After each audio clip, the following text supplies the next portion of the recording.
It's a great pleasure to welcome you all to the Magnes Collection of Jewish Art and Life. My name is Daniel Virag. I'm the postdoctoral scholar employed at the Magnes in order to run this lecture series, which introduces members of our Bay Area audience to objects from the Magnes, which are then put into conversation with a variety of scholars from around the Bay Area. Before I introduce our speaker, I would like to express my heartfelt appreciation for every single member of the Magnes team who worked together with me to produce this series. Gary Hanman, our public services librarian, with whom myself and the other speakers spent hours looking at the objects and finding them in our catalog and in our storage spaces, to our registrar, Julie Franklin, who's also our exhibition coordinator and our rights and reproduction manager, to our head preparator, Ernest Jolie, who just joined our team last week, and to our curatorial intern, Ashley Recklight, for setting up the objects on my left. I'd like to thank Alison Metzler and Eric Nelson, our administrative team, for buying and setting up the refreshments you see behind you. To Dr. Francesco Spagnolo, our curator, for his academic and cultural leadership. And finally, to the Jewish Federation and Foundation of the East Bay for underwriting part of our refreshment costs. I know that this is on screensaver. I'll fix it in just a minute. I have the great pleasure of introducing Professor Emily Gottreich, Adjunct Associate Professor in History and International Area Studies at UC Berkeley. Professor Gottreich is also the Interim Chair of the Center for Middle Eastern Studies at Berkeley. The Magnes Collection is proud to own textiles, photographs, and illustrated manuscripts from Moroccan Jewish communities. And displayed here today are 2 ornamented tallit bags and a photograph depicting Jewish life in Fez at the beginning of the 20th century. Without further ado, ladies and gentlemen, Professor Emily Gottreich.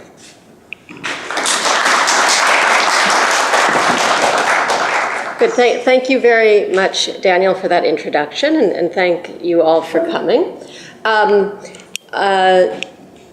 Oops, that's yours, not mine. Started reading my own introduction. As Daniel noted, these lectures are informal and casual and are really meant to give you a kind of context with which to engage with these incredible material objects in the Magnes Collection. And today we're going to talk about Moroccan Jews in the Ornaments of Acculturation. Let me begin just by talking a little bit about the study of Moroccan Jewry and the shifts in the field that brought people like me to this topic. First, I work on Marrakesh. Has anybody been to Marrakesh by any chance? Okay, so yes, so you know what I'm talking about when I say who could resist working on Marrakesh. It's an utterly beautiful, magical place, something of an Orientalist fantasy. You have snake charmers and rug merchants and all of that, but you also have a very real concrete, grounded, rooted Jewish history in Marrakesh. And my first book was actually on the history of the Jewish quarter in Marrakesh and how it fit in organically with the rest of the city of Marrakesh to help us start thinking about Jewish quarters in the Islamic world, and particularly in Morocco, as something different than ghettos. We'd had this very European model of the ghetto to talk about closed Jewish spaces in quote-unquote Gentile cities, but the Mellah, the Moroccan example of a Jewish quarter, was very, very different from a ghetto, and my work and other people's work on other Jewish quarters in Morocco have strived to kind of show the deep integration of these quarters and their inhabitants with the rest of the cities in which they live, and this is something very specific to Morocco, I'd say, or at least a very tangible in Morocco, that sort of interconnection between Jewish and Muslim spaces. Anyway, my background is actually not so much in Jewish studies as in Middle Eastern studies. I was once upon a time an undergraduate in the program I'm now chair of, Middle Eastern Studies here at UC Berkeley. When I got to graduate school, I knew French already, and I knew some Arabic, and most of my graduate student colleagues were going off to Egypt and to Cairo because of the American university there, and most Americans were of my generation were trained in Egypt. My advisor there said, look, you know French, you know Arabic, you want to work on Jews in some way within the context of sort of Islamic societies. Why don't you work on Morocco? Wouldn't you rather spend your life going to Marrakesh and Paris rather than Cairo? And as someone who, apologies to any Cairo files here, Zach, I really don't like Cairo. So I did stake my claim in Marrakesh and have been going there ever since. So as I said, more than just incidentally, I wanted to work on Jews within this context of Middle Eastern studies, not as separate, not as Jewish studies, which to me always felt a little too ghettoized because, again, that European model of the ghetto. When you study Jewish studies in the Islamic world, you need to invent new models because the European ones really don't work so well. I had a great love of the Arabic language, of the Middle East, and even of Islam. So Morocco seemed like a good place to go. The Middle East seemed like a good place, actually, to study Jewish life. As it so happens, there were historically quite a lot of Jews in the Middle East. Does anyone know in pre-modern times roughly what percentage of the world's Jews lived in the Islamic world? Can anyone guess? What did someone say? 40%? 70%? 80? 90? 90. Again, it's very hard to know how these statistics were gotten. There were not great censuses taken in the Middle Ages throughout the Islamic world that one can kind of collate and put together. But nonetheless, estimates are that up to 90% of the world's Jews lived in the Islamic world in especially the medieval, what's conventionally known as the medieval era. So there are a lot of Jews in the Islamic world. And in the Arab world, particularly, there were a lot of Jews in Morocco.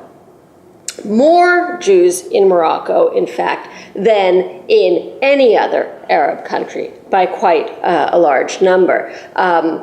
Places like Iraq, Baghdad had a large Jewish community, but it was nothing compared to the 250,000 Jews that lived in Morocco at its height. 250,000. It was the largest Jewish population in the Arab world. Note that I say the Arab world. I'm not talking about Iran or Turkey, which had very, very large Jewish populations as well. But within the Arab world, which had significant Jewish populations in places like Cairo, like Baghdad, like Tunis, like Damascus. Nonetheless, Morocco had more Jews than any of those places. And Marrakesh, the city I'm most interested in, usually had the most Jews of any Moroccan city. Fez and Marrakesh, the northern city Fez and the southern city Marrakesh, had a kind of constant rivalry about which Jewish community was more important. And they had very different characteristics I can go into if we have time. But these were the two anchor communities in Morocco. Now, I said that Morocco was the Arab country with the most Jews. The Arabness of Morocco itself is something we should at least stop for a moment and ponder a little bit. Morocco is a member of the League of Arab States, which is often sort of the political criteria people use to decide what is an Arab country. But of course, Morocco has a large indigenous population that is anything but Arab. Anyone know who I'm talking about? The Berbers, they're the Amazigh people. And so you have this large indigenous population which included Jews. So that early indigenous population in Morocco, we don't know exactly when they came to Morocco or where they came from. They've been there from time immemorial, as people like to say. But you have this indigenous population of Berbers, which included Berber Jews. Then you get successive waves of migration into Morocco, adding to this early Berber community. You have Jews that came west with the Arabs, so coming from the Middle East into North Africa with the Arab armies in the 7th and 8th century. Many Jews came along with those armies and established themselves in Morocco. So on top of this sort of Berber Jewish society, you have an Arab or Arabized Jewish society. Now, some of those Berber Jews became Arabized. Many of them became Arabized and Islamized. They became Muslims, but many did not. Many, like you have in other places, adopted Arabic without the Arabic language. like you have Christian Arabs in the Middle East and so on. Then there was a third wave of Jews that came into Morocco in the 15th century, late 15th century. Anyone know who I'm talking about there? The Spanish Jews, the Sephardim. So Moroccan Jewish life, and of course they were very influential, especially in the north. As someone who works on the south, I tend to kind of go, oh, you know, this sort of elite Sephardic identity that everyone, you know, everyone claims to be Sephardic. Jews often claim to be Sephardic in Morocco because it has a cultural cachet. It's a sort of elite. But in fact, you know, we don't know, again, how many people actually came, how many Jews actually came from Spain to Morocco. In the tens of thousands is the estimate. But certainly they had a high European culture that they brought with them and that they imposed on the local communities. And there was some strife there. I mean, we think, oh, Moroccan Jews are all Moroccan Jews, but these Berber Jews, these Arab Jews, and these Sephardic Jews didn't always get along. The Sephardic Jews had their own way of doing ritual slaughters, for instance. Now, this is very important because what that meant is if you have a particular shechita that you use for slaughtering meat, you can't eat at someone else's house. Which means if you can't eat at someone else's house, you can't socialize with them. If you don't socialize with them, your children are probably not going to intermarry. So it took quite a while, in fact, for these different Jewish communities in Morocco to harmonize. And there was considerable tension between them. But Moroccan Jewish life is a combination of all these elements, and we'll see that when we start talking about the objects. And it's these days almost impossible to unwind any single strand. Jews are often multilingual in Morocco. They'll speak French, they'll speak Arabic, they'll speak a Berber language. So you can't necessarily tell by the language one speaks what their background is.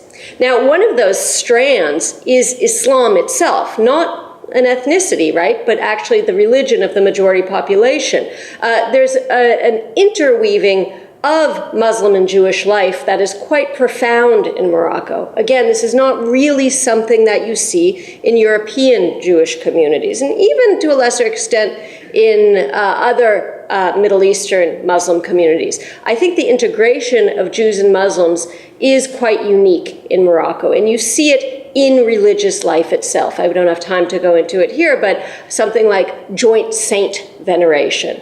And saints is not quite the right term, holy men, tzaddikim, walis in Arabic. But the idea of having these holy figures who are dead that both Muslims and Jews revere.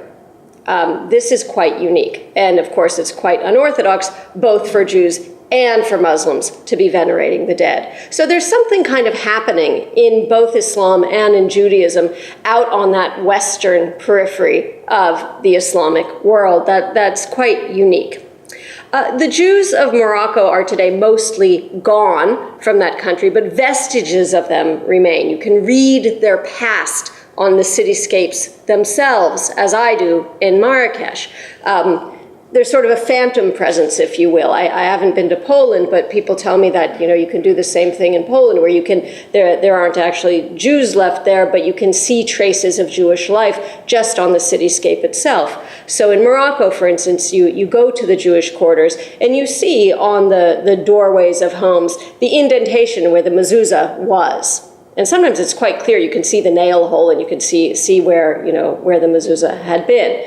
You see synagogues that clearly were synagogues. You can often tell by the windows or by the shape of the room that have been turned into apartments, or in one case in Marrakesh, it's been turned into a pool hall. But you can tell very clearly by the space that these were in fact synagogues, or mikvahs that have been repurposed for other things. So you see these traces very, very vividly, even though you don't have Jews inhabiting these quarters anymore.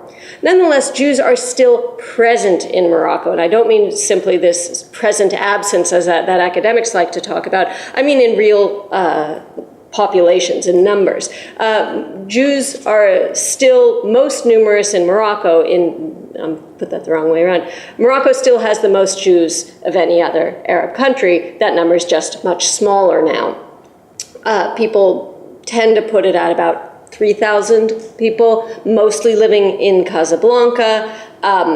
But still, there is a Jewish presence, Jewish life, bar mitzvahs, marriages, and so on happening in Morocco. I like to think of Moroccan Jewish existence as more qualitatively important than perhaps quantitatively important. It has this very, very long history that if we believe the oral histories of the Jews goes back perhaps to Phoenician times, perhaps to the destruction of the second or even the first temple. You hear these kinds of stories from Jews themselves. A very, very ancient Jewish community.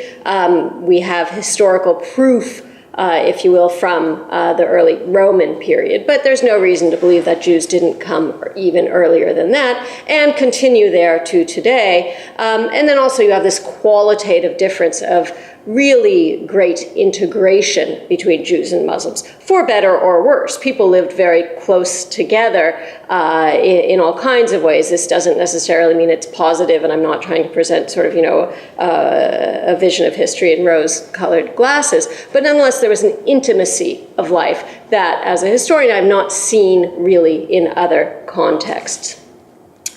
So in my obviously biased view, I do think that Morocco is probably the most important location for the study of Jews in the Arab world, if not the Islamic world. So with that, I want to turn to some of these objects to give you a better sense of that history. I was going to start with something else, but we can go ahead and start with this photo that is from Fez. My sense of this photo, I've studied this photo several times.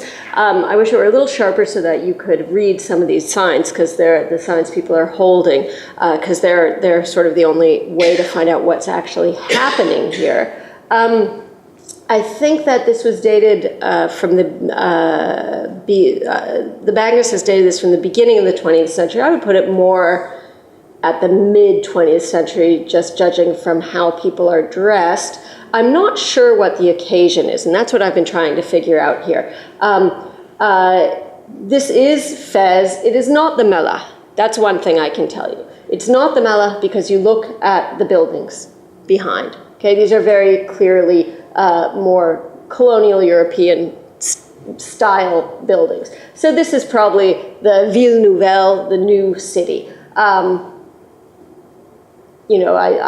I could be wrong, but I'm pretty sure there's nothing in the Fez Mellah that really looks like that with these broad streets.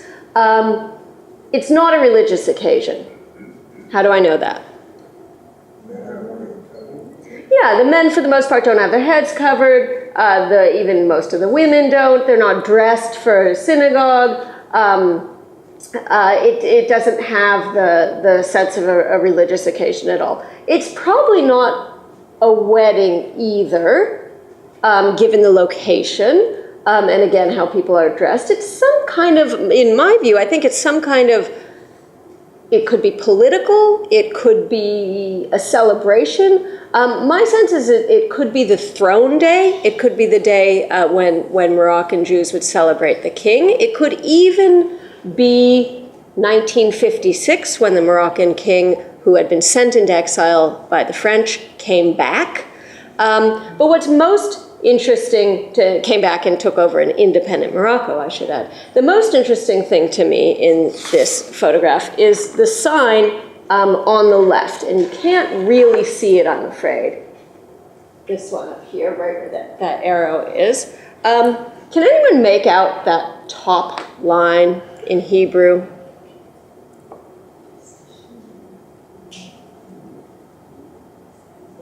Be, Sin, Mim, Aleph, Lam, Hey. I see some of my friends who I thought might get this got it. What does it say? Bismillah. Bismillah.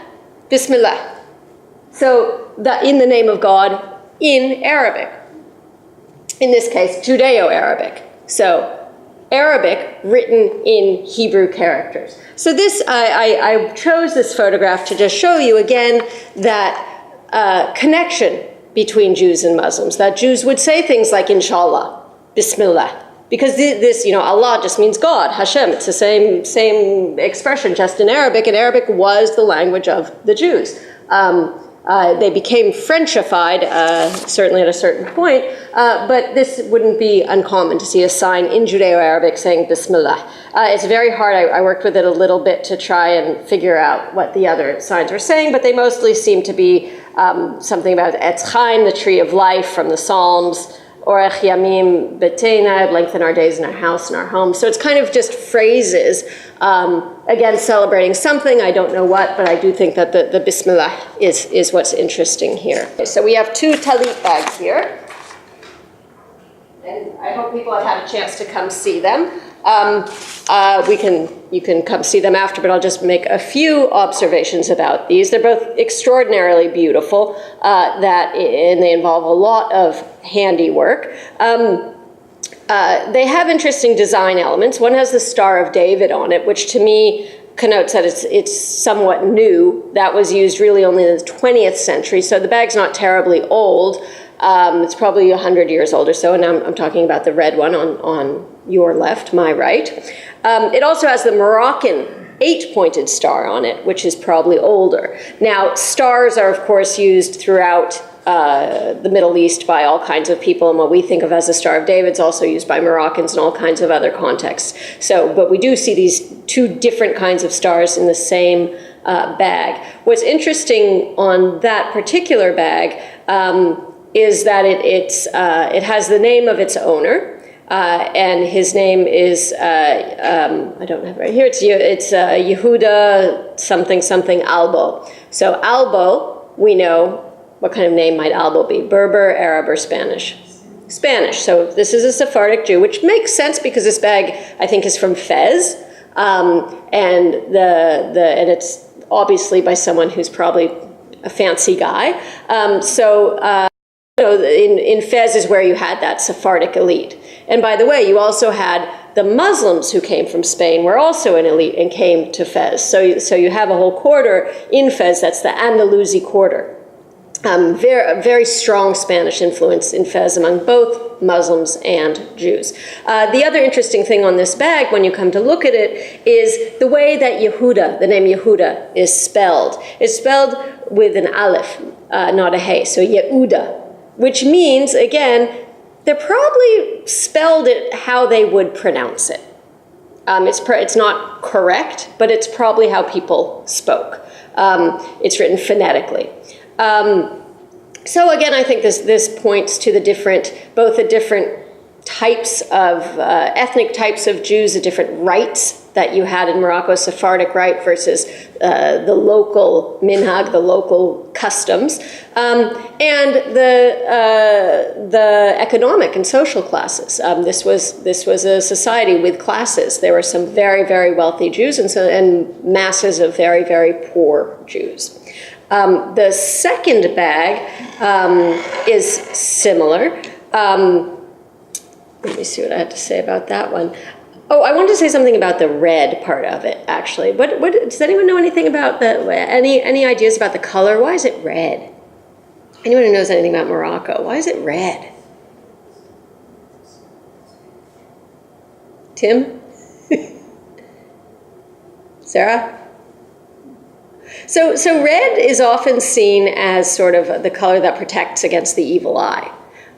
It's a very, especially among Jews, it's a very powerful color in terms of Moroccan magic. Now, what do I mean by Moroccan magic? I think that Moroccan Jews, part of the Judaism of Morocco, and I can talk more about this in the question and answer period, there's this sort of local Judaism, what we might call popular Judaism, that evolved, and part of it was very what we would call superstitious. There are lots of local practices that had to do with jinns or genies and the evil eye. And again, my interest is primarily in Jewish space. So you walk through the Jewish quarters of Morocco and you see things like the hand of Fatima, the Khamsa, painted on walls, or some other kind of mark to protect people from all kinds of, evil spirits and so on. The space is very spiritually charged,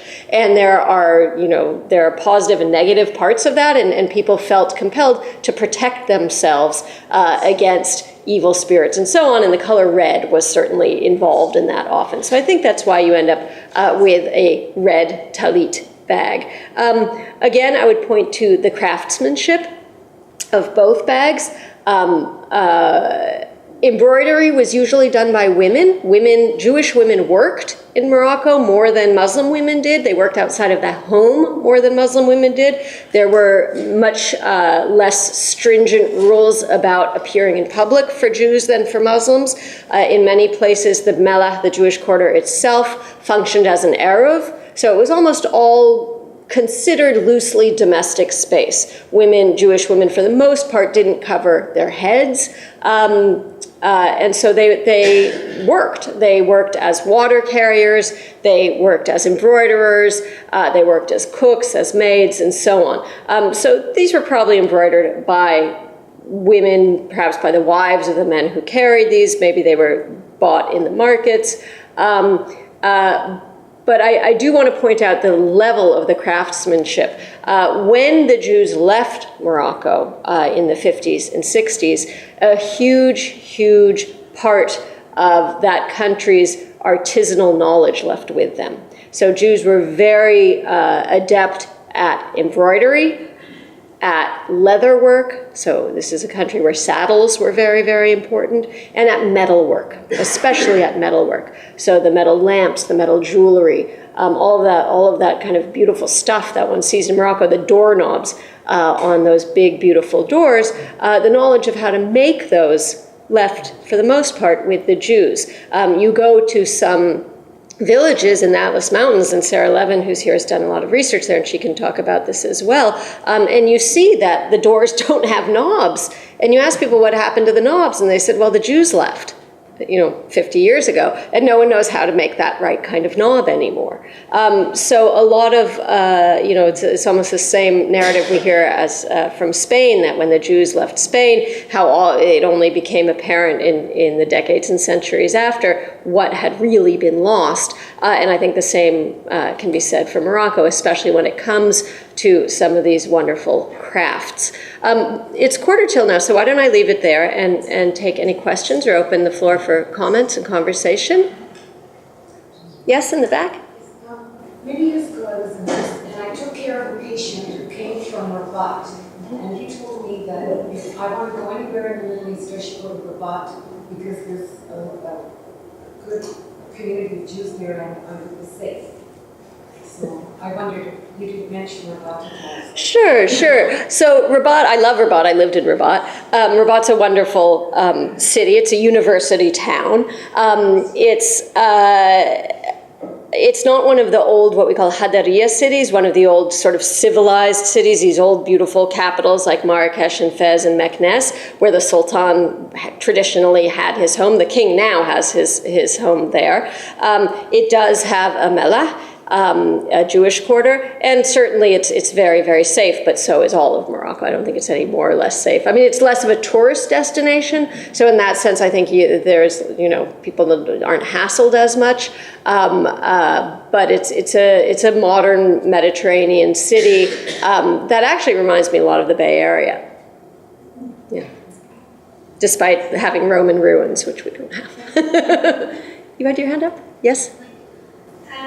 As far as I know, not only in Morocco, there is, for example, in Egypt, in medieval times, also there is a kind of integration between Jews and Islam. And also there is kind of Jewish Sufism in which, in that era in which there is a close relationship between Islamic Sufism and also Jewish mysticism. And how is in Morocco? Is that kind of the same? What's that? Yeah, that's an excellent question. She was asking about whether there's a similar overlap in Jewish mysticism and Sufism, Islamic mysticism. And yes, there certainly is. So part of this kind of popular religion that I was mentioning really comes from a strong old tradition of Kabbalah in Morocco. And you have Kabbalah that predates Spanish Kabbalah in Morocco. Especially what's very interesting, it's not in the cities, it's in one particular area known as Adra in Morocco, in rural southern Morocco, where you had these very, very adept Kabbalists who studied. And then later this is a question that I was interested in, so I researched it a bit. I could only find proof of really Jews borrowing from specific Sufi traditions in Morocco by the 16th and 17th century, and then you certainly have it. So you have, especially again in Fez, strong connections between Sufis and Moroccan Kabbalists, to the point that when you have the false messiah, Shabbatai Tzvi, in the 17th century, a lot of his followers in Morocco take refuge in a Sufi lodge. Yeah. Please. Towards the end of your talk, you spoke of the exit of the Jews from Morocco, and I'm unfamiliar with that. Could you sketch in when was that and what caused it? Sure. So unfortunately, that's something that's almost impossible to sketch. But I'm gonna. That's exactly the right question to ask. The Jews did leave Morocco for the most part, as did the vast majority of Jews living in the Islamic world. They left in Morocco. They left really after 1956, which was when the French, who had ruled Morocco as a protectorate from 1912, ended their protectorate, and Morocco became independent. This was a time of great tension in Morocco. The Jews didn't know if they would be welcomed as part of the new Moroccan independent nation, because many of them had sided with the colonial power, or had been, I'm putting it rather simplistically, but they had been co-opted also by the colonial power. So they were seen by Moroccan Muslims in many cases as having sort of been on the wrong side of history. So it was unclear what would happen at that moment when independence came, even though Jews in the first constitution of Morocco were granted equality with Muslims. In that moment of not knowing what was going to happen, there were some violent episodes in some places. The Jews began leaving, and this was sort of a push and pull project where partly they were unsure, so they were leaving, but they were certainly also being pulled to Israel. So the Israeli government had actually, even before it was a government, before 1948, had been trying to bring Moroccan Jews by hook or by crook to Israel. So when 1956 happened and the Moroccan Jews didn't know quite what was next for them, and they, unlike their neighbors in Algeria who became French, so Jews in Algeria got French citizenship so they could just go right to France, Moroccan Jews did not get French citizenship. So they were left out in the cold when the French left. They could not go to France because France didn't give them citizenship. If they had nowhere else to go, they ended up going to Israel. So the majority of Moroccan Jews ended up in Israel, sometimes not exactly, sometimes one could say almost against their will.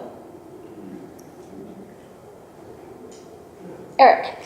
Emily, you resisted the term ghetto because it has... says the Roman historian. But you were still talking about Jewish quarters in Marrakech and elsewhere in Morocco. In what sense were they different? I mean, they obviously were not forced into ghettos, but nevertheless they had a Jewish identity there, and to what degree was there interaction between the Jews in those quarters and the rest of the population? Absolutely. So most Moroccan cities had melas, And in most cases, they were forced. So these were created at a certain moment in time were the motivations for creating them were very different than the European ghetto. And I'm thinking here of the Venetian ghetto or the Roman ghetto. So this wasn't seen as punitive. This was more, in each city it had a different reason why they were created, but it had to do mostly with, in Marrakesh, kind of creating a cityscape that royal and looked like Fez, and tax collection would be made easier, and the Sultan could protect the Jews. There wasn't a punitive element to it. Oral histories will tell you there is a punitive element. That's kind of come up, but that's much later. The sources, the contemporary sources, don't talk about it in those terms at all. And initially, they were also made for Christian captives. Also, were meant to live in the Jewish quarters. So they didn't want the Muslims and the Jews mixing. There was this sense of populations had to be separated, and all quarters were walled and locked at night. So this was just a different. This was one of many quarters locked at night. Technically, all Jews were supposed to live in a mellah when one existed. That didn't happen in practice. Technically, Muslims were not supposed to spend the night in the mellah. They could come into the mellah, and Jews could go out during the day. Muslims were not supposed to sleep there, but they did. Jews could own property in the mellah. Jews were landlords in the mellah. Jews had businesses which brought in Muslims into the mellah. So it was certainly Jewish space. It became sanctified Jewish space. But I would say that the motivation behind it was not the same, and the sense of it was not. The connotations weren't the same at all. So I think, sure, there were similarities. This is a walled Jewish quarter. And by the way, you don't have walled Jewish quarters elsewhere in the Islamic world. I think in Iran and Afghanistan at some periods you did. But elsewhere in the Islamic world, you don't have walled Jewish quarters, only in Morocco. So my original inquiry into this, in Marrakesh, I thought, wow, in 1555, you get the ghetto in Rome. In 1557, you get it in Marrakesh. And I know that there was business happening between Morocco and Italy, and they were trading sugar and marble, and I thought, maybe the Sultan is trying to make it look like Rome. And I'm not convinced he wasn't. Yes? So a while ago you mentioned that Jewish women worked in Morocco even more than Muslim women. So while doing some readings about Ashkenazi women who lived in Europe, I feel this sense of they were more advanced than Jewish women who used to live in Muslim countries or Arab countries. And so again, the first question is, do you think, is it real that Ashkenazi women were more advanced and Muslim and Jewish women who used to live in Muslim countries were backward? The other question is, what is the role of Jewish women in medieval Islamic Spain? Okay, I think I'm going to leave this second question out because I'm not really talking about Spain here, and that's not. I don't know enough to give you a good answer, but I'll answer the first question. I think that I would challenge the idea of advanced and backward to begin with, and we'd also have to say what time period we're talking about. So the Islamic world in general, and Jews were certainly a part of that, were much more quote unquote advanced than Europe through the Middle Ages and well into I'd say we could even say the 16th century. Things start to shift in the 16th century, and you get sort of the rise of Ashkenaz. But I think Jews were very much part of the societies in which they lived. So Jewish women were not that different from Muslim women. From what I know of Ashkenazi society, and I'm thinking here more in Poland than elsewhere, that there was a much greater distinction in the lives between Jews and Gentiles. In Morocco, I would say Jews were slightly more literate than Muslims, and Jewish women, therefore, were slightly more literate than Muslim women. Again, they weren't terribly literate, but they would sometimes study with their brothers and so on, and they knew a little bit of Hebrew and so on. So I think it'd be hard to make a wholesale comparison between Jewish women and Ashkenazi women without if we could look at very specific times and places. I think I'm going to have to leave that there. Thanks. You had a question, yes? When I was in the Jewish Museum in Casablanca, there was an exhibit of a photography exhibit of all these renovated synagogues throughout Morocco, in small towns and in big cities. But it wasn't clear who was behind the renovation, who was funding it, how these synagogues were being kept up. But all different kinds of architecture. Yeah, so that's a great observation. So after the new constitution of 2011, the new Islamist foreign minister was the one who was partly responsible for renovating the Fez synagogue, and he was there for the inauguration of it. This is the Moroccan government's work for the most part, with some private donors. And when I say the Moroccan government, there are Jews in the Moroccan government as well. Along with the synagogues, there's also been an amazing restoration project of the cemeteries, the Jewish cemeteries throughout Morocco. And that, especially in the south, has been largely the work of the president of the Jewish community of Marrakesh and Essaouira, Jackie Kadosh, with some other figures. So that has been more of a private endeavor, but the synagogue restoration has been largely governmental. Yes?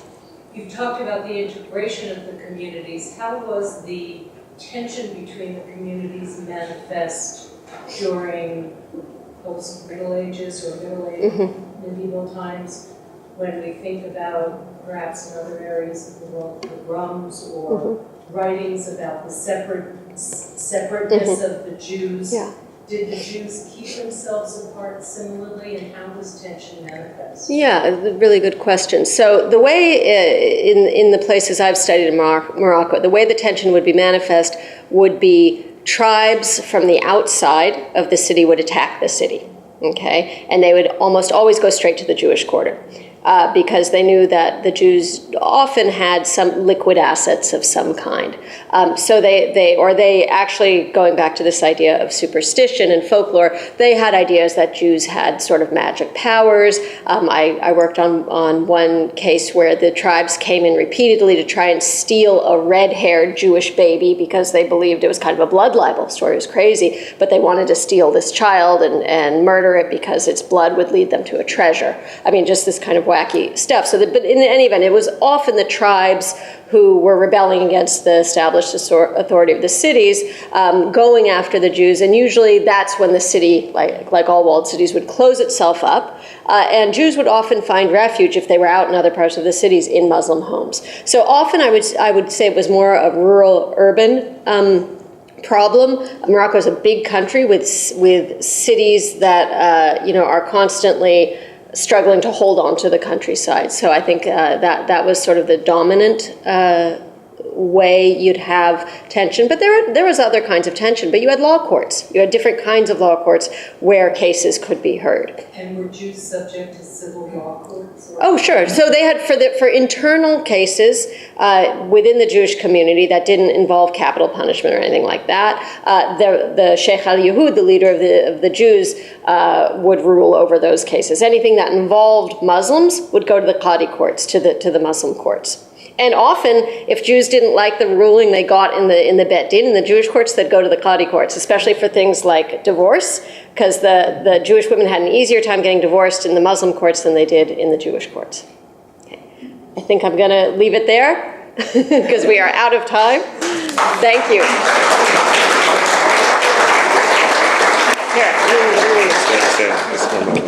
Thank you so much for coming. We have a special surprise for our guest. This is The Jewish World, 100 Treasures of Art and Culture by the Magnes Collection. It's a catalog of which just came out last year. Thank you so much, for Dan. presenting. That's lovely. Thank you.